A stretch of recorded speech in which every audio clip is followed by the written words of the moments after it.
one Ukrainian colonel told me, you can see that they've got this new swagger in their walk. They're very proud, and their spirits have been lifted up.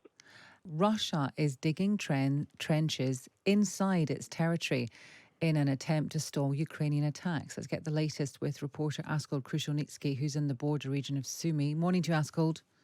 Good morning. It seems almost inconceivable, really, that the Russian army, Russian soldiers are digging trenches in Russia. You're right that just a few weeks ago, when Ukraine had been continuously, for months, actually relentlessly under Russian attack in its border areas and also on the front lines, this kind of reversal of fortunes for Moscow does seem remarkable. And what is the current situation in terms of how far into Russia or Russian territory the Ukrainians have got? The Ukrainians are pushing into 3 or 4 different directions. The most they've got into, the furthest they've got into Russian territory is about 22 miles, and that's by on the information being given out by Ukrainian official sources, but also the Russians admitting that the Ukrainians have penetrated that far. And as you've mentioned, the Russians are now digging trenches, defensive trenches, some of them up to 45 kilometers, about 30 miles, into their own territory, away from the Ukrainian-Russian border. So that means that the Ukrainians have gone quite a long way in. Zelensky, the Ukrainian president, said that they aim to press further in. Yesterday, he said that they pressed in 1 or 2 kilometers, and it's inevitable that as more Russian forces are deployed to that area to resist the Ukrainian offensive, Ukrainian progress will become probably slower. Mm. And I know this question has been asked before, but it's still the one hovering in the air. How are the Ukrainians able to do this, and why did they choose now? I think for a number of reasons. They were able to do it because they have been quite good at planning operations and keeping a lid on it. Perhaps they also learned a lesson from last year's much vaunted summer offensive by the Ukrainians, which was written about for months and months ahead and allowed the Russians to prepare their own defensive lines. And actually, the Ukrainian offensive fizzled out. So they kept their mouths, everybody kept their lips tightly sealed about this. There was lots of meticulous planning about what sort of Russian troops they'd be facing, how many of them there were, their quality. So they were able to pull that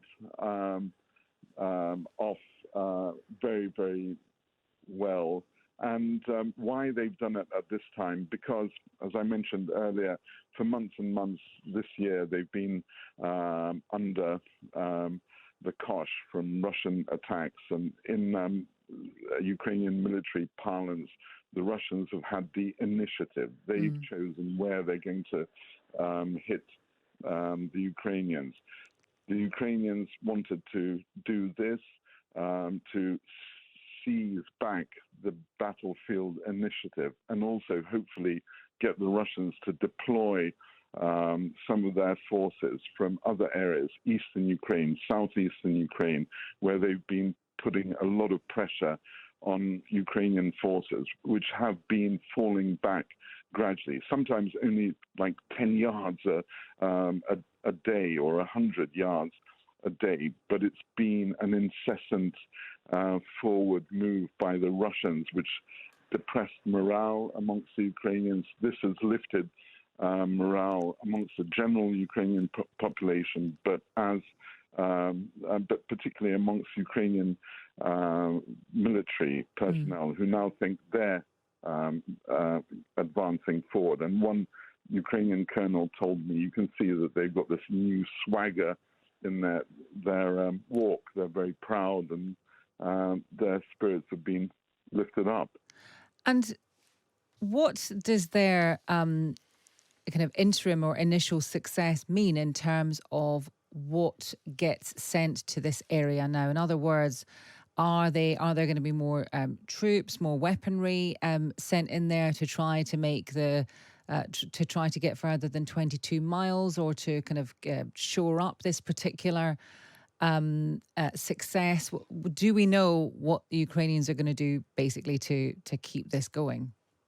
Well, I've been told that one of the keys to this whole operation is flexibility, adapting to what the Russians do and pressing further where it's seen to be possible to press further. But they're very conscious that they have to keep their supply lines secure, and that they can't overreach. I think they're aware that the Russians are going to fling everything at them eventually. The Russians are on their back foot at the moment, but they've got 3 or 4 times as much manpower, and even though the quality of their weapons isn't as good as the ones the West is providing Ukraine, they've got much more of it. So Ukraine knows that there's going to be a big pushback, but I get the feeling that they will want to hang on to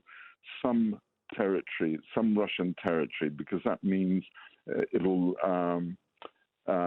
lower the number of artillery attacks on Ukrainian border areas.